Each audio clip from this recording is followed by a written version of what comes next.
Welcome to my channel Moto Activ.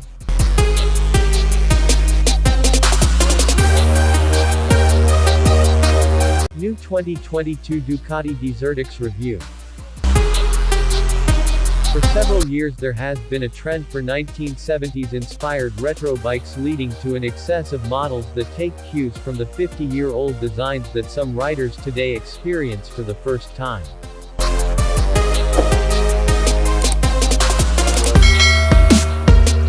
(2022 Ducati Desert X). Now the trend has escalated into the 1980s and even the 1990s with a new line of engines that harken back to the heyday of the Paris-Dakar Rally, and the new Desert X 2022 is Ducati's attempt to lead in the retro category recently.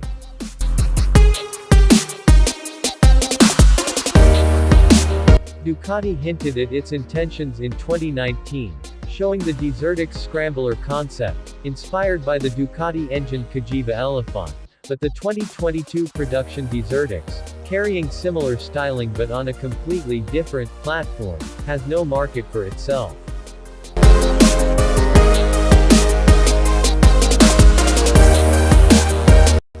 Ducati first unveiled the Desert X concept as the 1100, complete with side-mounted scrambler-style shocks, at EICMA in 2019, and it looked amazing.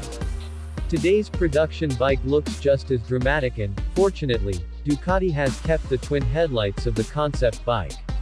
The powerhouse is now a 937cc water-cooled 110 horsepower V-twin testosterone, and the rear shock has been moved to a more conventional position, but otherwise, is just as evocative and true to the original vision.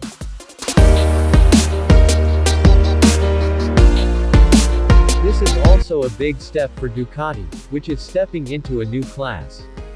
This was the first production bike to come from Bologna with a 21-inch, 18-inch front-rear wheel combination since the 1960s and required an all-new chassis, suspension, electronics. Almost every part was unique to the Desert X. The X has been designed to work both on and off the highway, while being intrinsically easy to use, so there's a lot to prove.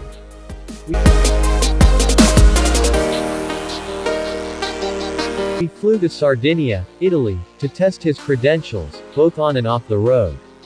For and against usable machines, lower-end torque and upper-end performance. Equally attainable both on and off the road. Power and torque. What has changed from the 2019 concept? The biggest element is the engine.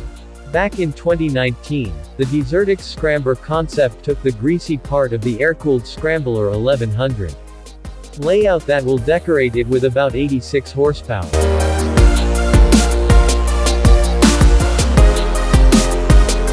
As for the production version, simply called Desert X because its Scrambler roots have been removed, everything changes, with power now coming from the 937cc testosterone at 11 degrees that is already at the heart of a number of Ducatis.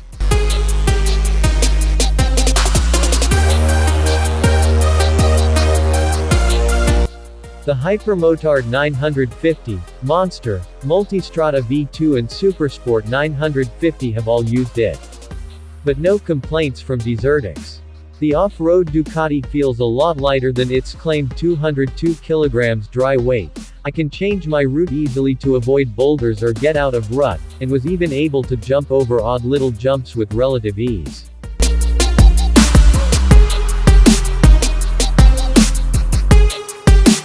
Cruise control comes standard and, with the rider sitting on the bike and not too much on it, the standard non-adjustable sail does a decent job of deflecting the wind during brief highway stints. A larger screen is an optional addition, along with a heated grip. Ducati quotes 5.6L, 100 km or 50.4 mpg.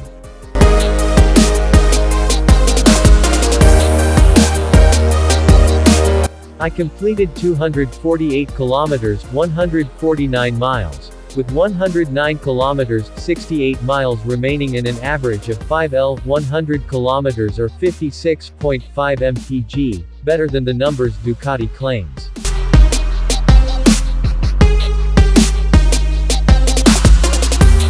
After a few faster rides mixed with off-road riding and therefore high laps in second and third gear, the figure is close to 6L 100 km or 47 mpg.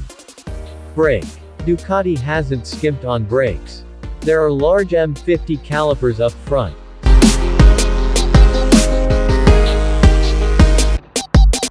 Similar to the radial stoppers on the Diavel, but with a different master cylinder and disc. The lever is adjustable, as well as the brake pedal height, and the stopper has a wonderful feel both on and off the road.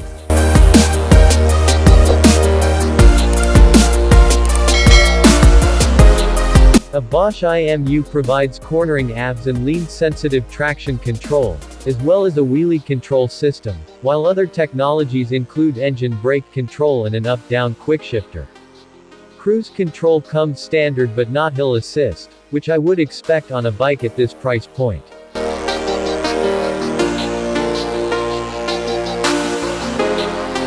As a short rider, I find it useful off-road. The 5-inch TFT screen lives up to the expectations of Ducati and gets 2 display modes, Standard and Rally, not only clear and easy to read, but also attractive.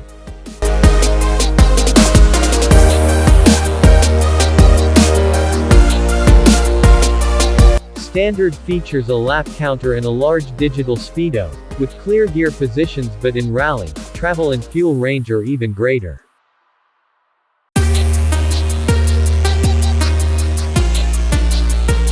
Ducati is also working on an app with Bluetooth connectivity, which will provide turn-by-turn navigation on the dashboard and will be available soon.